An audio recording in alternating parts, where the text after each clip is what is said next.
We have been waiting for months for the civil war to break out between Donald Trump and Elon Musk, and it finally has. But we never could have imagined that it would be this bad, because after hours and hours of fighting, tweets after tweets, firing back at each other, Donald Trump made his biggest threat yet, threatening to take away all of Elon Musk's government contracts.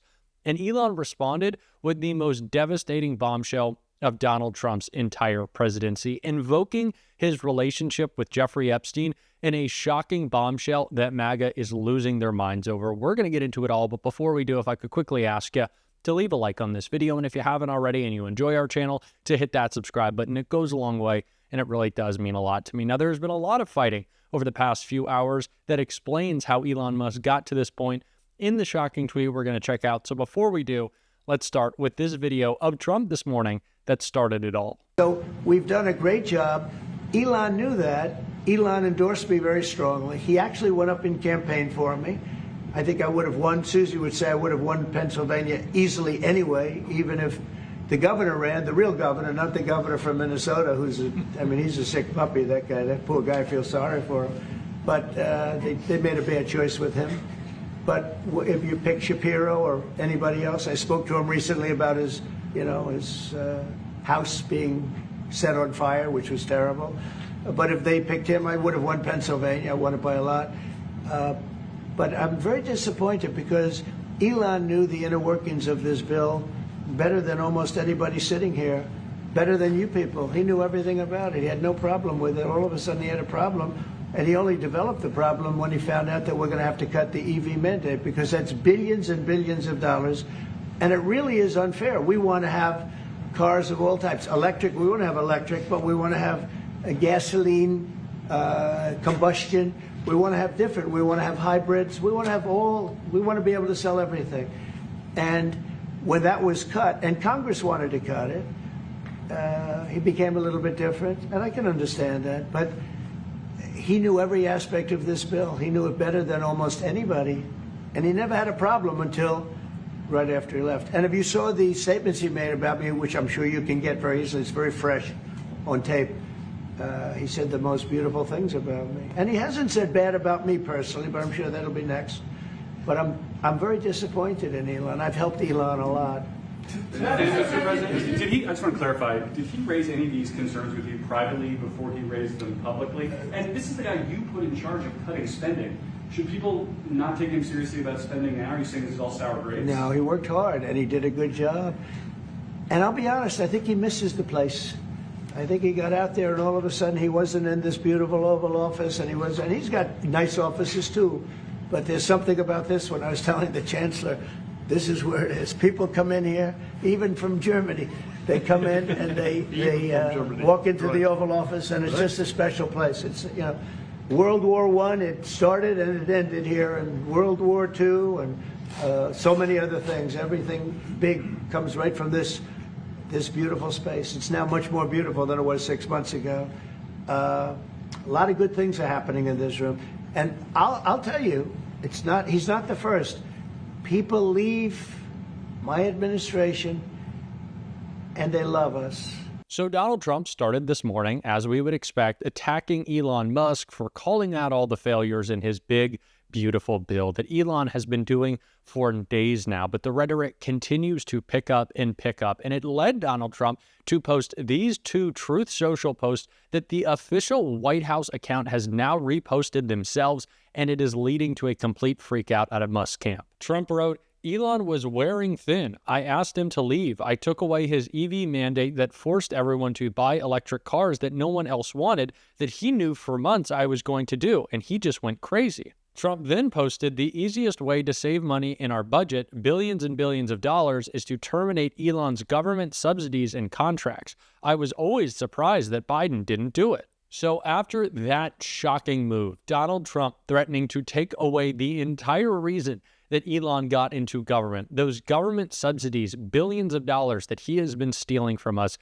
Elon decided to bring out the big guns, hit Donald Trump where it hurts most, not just with the whole country, but with his MAGA crowd, which is quickly turning on him, and that is the Epstein files, tweeting this. Elon Musk wrote, "Time to drop the really big bomb. Donald Trump is in the Epstein files. That is the real reason they have not been made public. Have a nice day, Donald Trump. I am shocked. And there is a million things I could say if I hadn't just got my wisdom teeth out a few days ago. The reason why I was a bit slow to make this video, and I appreciate you understanding why I'm not speaking as well as I should be, but this is absolute insanity. The civil war is exploding. I wouldn't be surprised if at this point Donald Trump might threaten to deport Elon.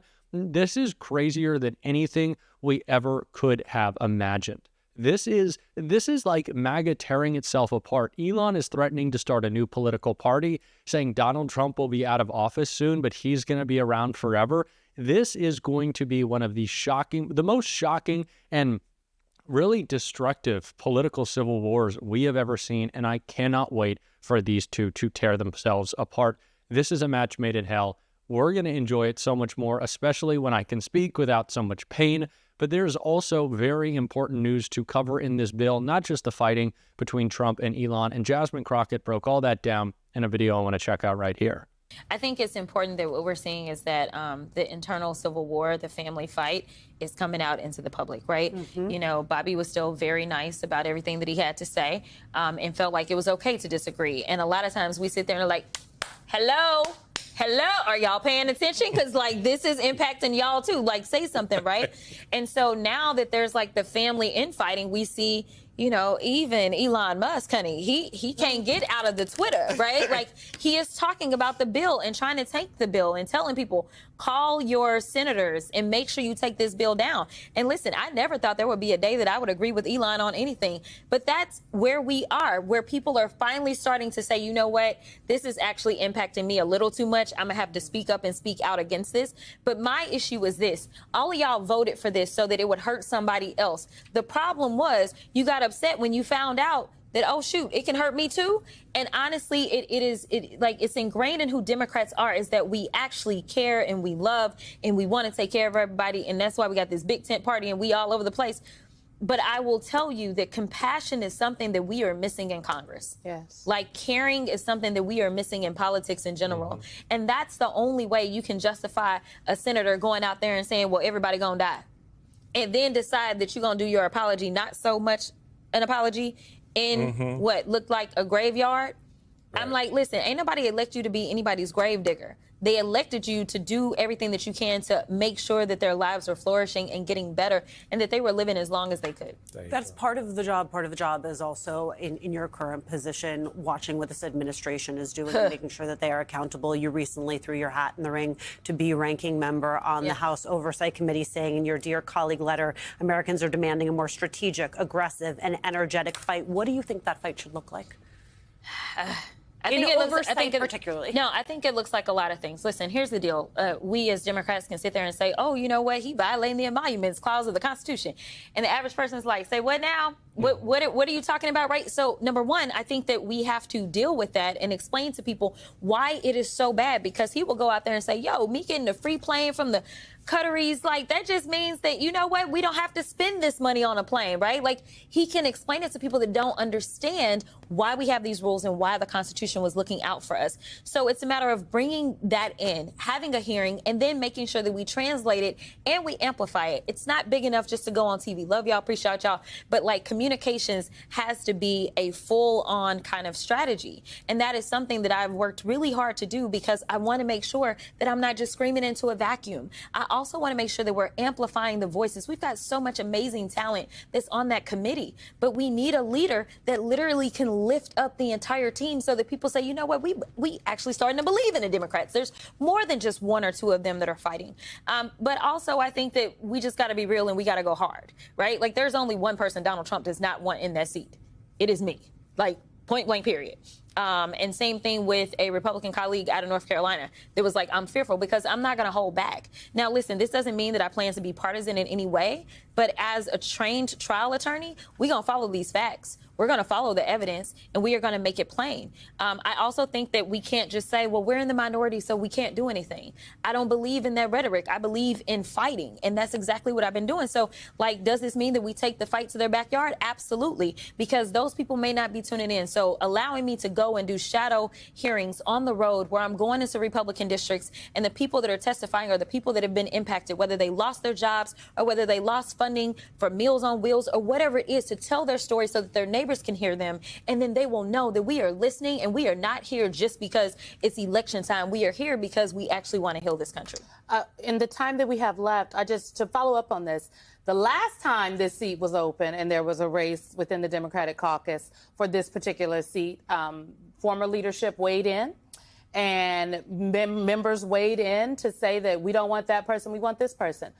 Do you have a sense now that that leadership maybe is going to take a different tact, or former leadership might also take a different tact? Listen, you trying to beat around the bush. Everybody at home know what you're talking about. Nancy Pelosi weighed in. Nancy Pelosi weighed in, and she said, "Not that person. I want this person." Do you think she's going to weigh in this time? And if so, is she weighing in for you? I don't think she's going to weigh in at all. There is someone from California that is running, so if she does weigh in, I would imagine it may end up being a delegation person. But as a woman who became speaker, I think that there is something powerful. I am the only woman that is in this race. Not to say that that is like an end-all, be-all, but I think that she understands the challenges of what it is to rise through the ranks, even beyond kind of you having the qualifications and you being able to show the bona fides. You know, there's numbers that I mentioned in my letter for a reason. Like, you talk about your numbers because they're strong, right? Like, it's not really normal for a freshman to raise over $4 million for DCCC. It's not really normal for a sophomore black woman in a safe Democratic seat to raise $1.7 million and become the 7th highest fundraising Democrat in Q1. Like, these are not, you know, or for a sophomore to have traveled to done over 100 events on behalf of other people. So what I'm trying to do is let everybody know that I'm a team player. And that's exactly what I hope, comes across.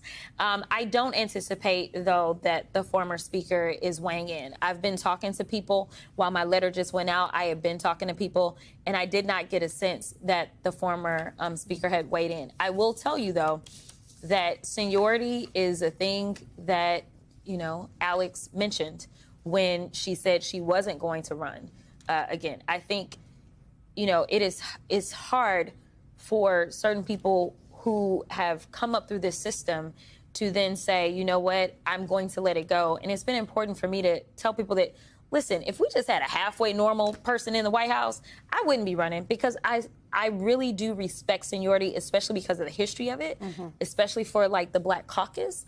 But at the same time, if we don't meet this moment, I think that we're going to continue to see our numbers plummet. I think we're going to continue to lose a lot of our support. And I think that when we talk about diversity, as much as we do on our side of the aisle, that even means in our leadership. And so diversity comes from all different ways. And so we've done a lot of seniority kind of votes. I'm hoping that we can break the norm, at least in this particular race, and give someone a shot who really just wants to help our team. Of course, we will be giving as much nonstop coverage to the Elon-Trump civil war as much as I can take. I am in a bit of pain. I hope you can understand why I'm not speaking so well after just having my wisdom teeth out. But if you want to support that on this show, as always, I'm going to be speaking better soon. So you should hit that subscribe button, leave a like on this video. And if you stuck around to the end, you can drop a blue heart in the comments, because I certainly need it. And until next time, I'll see you soon.